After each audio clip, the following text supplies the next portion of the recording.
A paz do Senhor Jesus, meus amados irmãos. Vamos começar aqui mais um cafezinho com Jesus.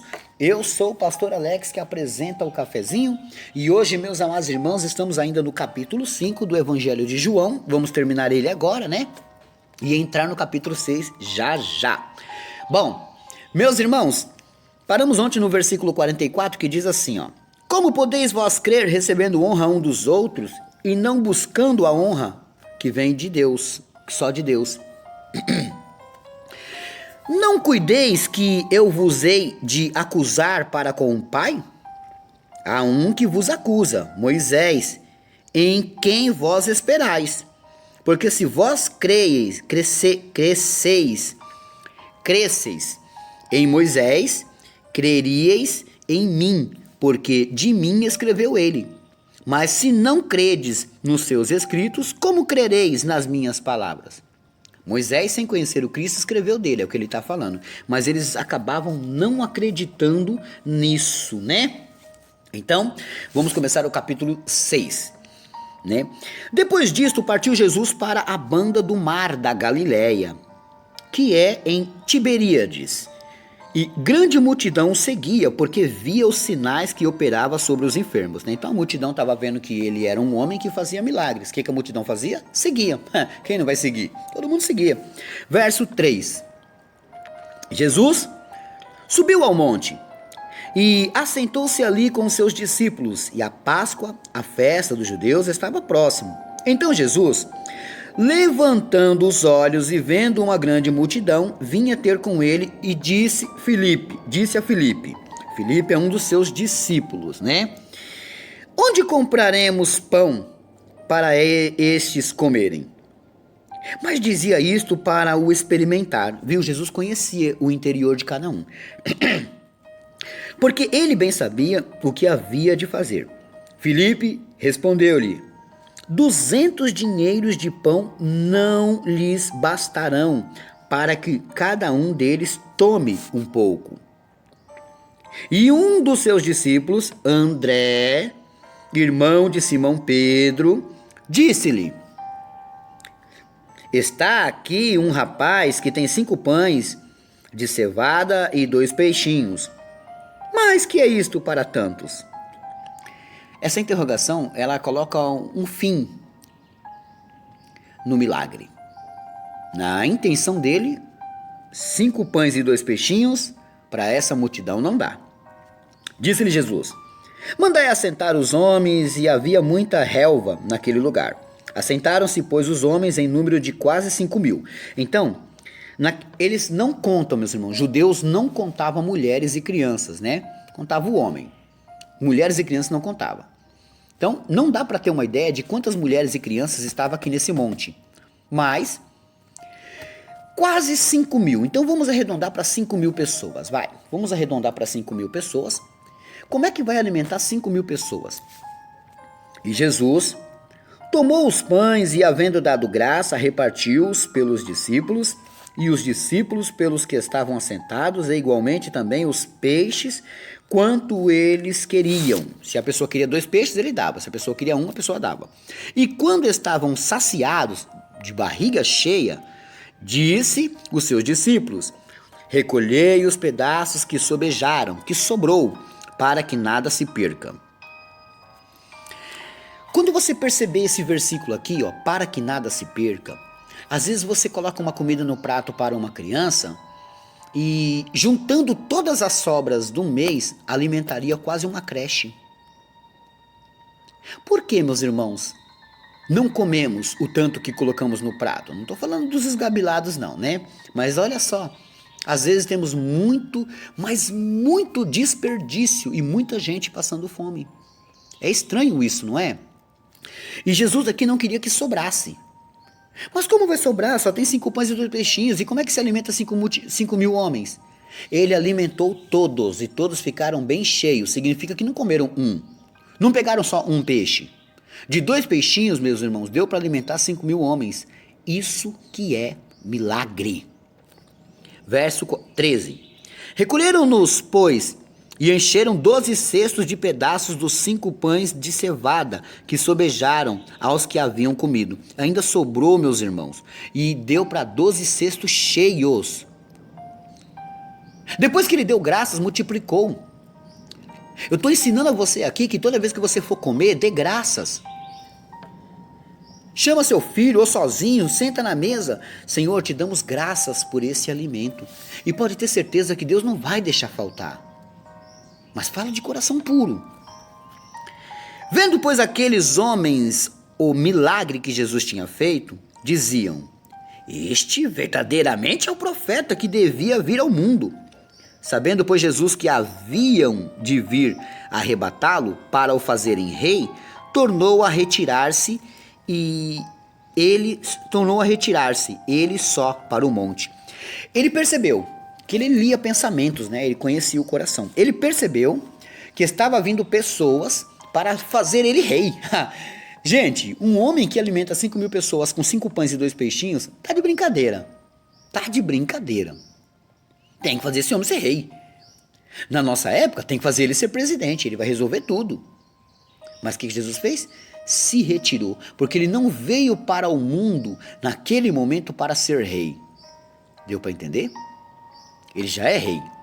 Ele não veio ser coroado pelos homens. Ele veio buscar o que se havia perdido. Verso 16. E quando veio a tarde, os seus discípulos desceram para o mar, e entrando no barco passaram o mar em direção a Cafarnaum. E era já escuro, e ainda Jesus não tinha chegado ao pé deles. E o mar se levantou, porque um grande vento assoprava. E tendo navegado uns 25 ou 30 estádios, viram a Jesus andando sobre a água, sobre o mar. E aproximaram-se do barco e temeram. Porque ele lhes dizia: sou eu, não temas. Então eles de boa mente o receberam no barco, e logo o barco chegou à terra para onde iam. Há princípios aqui, no capítulo 6. Vocês viram que na multiplicação aprendemos que o que vamos comer temos que dar graças. Agradecer a Deus. E vocês viram aqui também que ele tirou o temor. Porque como é que você pode, meus irmãos, ver? Como é que você pode se preparar para ver o espiritual se você tem medo ainda? Você tem que controlar, você tem que estar acostumado com a glória de Cristo. Você tem que acreditar que ele vai chegar em você. Então, conforme a glória dele se aproxima de você, você não vai temer. Porque ele vai dizer: não tema, sou eu. Verso 22. No dia seguinte, a multidão que estava na outra banda do mar, vendo que não havia ali mais do que um barquinho, e que Jesus não entrara com seus discípulos naquele barquinho, mas que os seus discípulos tinham ido sós. Contudo, outros barquinhos tinham chegado de Tiberíades, perto do lugar onde comeram pão, havendo o Senhor dado graças. Lembrando do milagre? Comeram pão, depois que ele deu graças. Só tinha 5 pães e 2 peixinhos. Multiplicou depois que ele deu? Graças.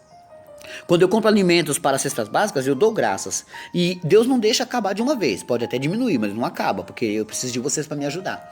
Mas, meus irmãos, quando eu faço compra na minha casa, a gente dá graças. Isso é uma coisa que não podemos deixar de fazer. Amém? Verso 24. Vendo, pois, a multidão que Jesus não estava ali, nem os seus discípulos, entraram eles também nos barcos e foram a Cafarnaum, em busca de Jesus.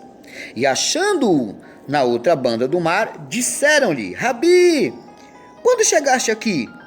Jesus respondeu-lhes e disse: Na verdade vos digo que me buscais, não pelos sinais que vistes, mas porque comestes do pão e vos saciastes.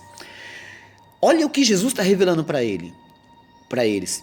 Vocês não estão atrás de mim por causa dos milagres. Vocês estão atrás de mim porque comeram. Tem gente que vai atrás de Jesus para adquirir bens, não pela grandeza daquele que faz o bem. Verso 27. Trabalhai, não pela comida que perece, mas pela comida que permanece, para a vida eterna, a qual o Filho do Homem vos dará, porque a este o Pai, Deus, o selou. Disseram-lhe, pois: que faremos para executarmos as obras de Deus? A pergunta aqui agora é clara e serve para mim e para vocês. Verso 29. Jesus respondeu e disse-lhes: a obra de Deus é esta, que creiais naquele que ele enviou. Essa é a obra de Deus, crer em Jesus. Dentro desse pacote de Jesus é servi-lo. Amém? Você entendeu? Bom, eu paro por aqui, meus irmãos, no verso 29 do capítulo 6, né? Glórias a Deus. Verso 29 do capítulo 6. Vamos para os nossos avisos.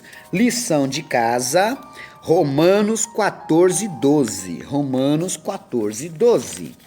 Vamos ver se eu tenho aniversariantes hoje. Glórias a Deus. Por isso tenho sim, ó. A irmã Odivânia, né? Odivânia, que Deus abençoe sua vida, que Deus multiplique na sua vida, tá bom? Olha, que Deus guarde seu pai e abençoe grandemente a sua família, tá? Feliz aniversário, varoa. Deixa eu ver. Hoje também é aniversário da Luciana, filha do Mineiro, lá de Maceió, Alagoas, né? A Beth te parabeniza, Luciana. Que Deus abençoe grandemente. Deixa eu ver se eu tenho mais aniversariantes aqui. Não tenho mais não. Tenho meu recadinho, né? Ó. Olha só, presta bem atenção no meu recadinho aqui, ó. Se de repente você parar de receber o meu cafezinho, se isso acontecer uma hora com você, você gosta, você ama?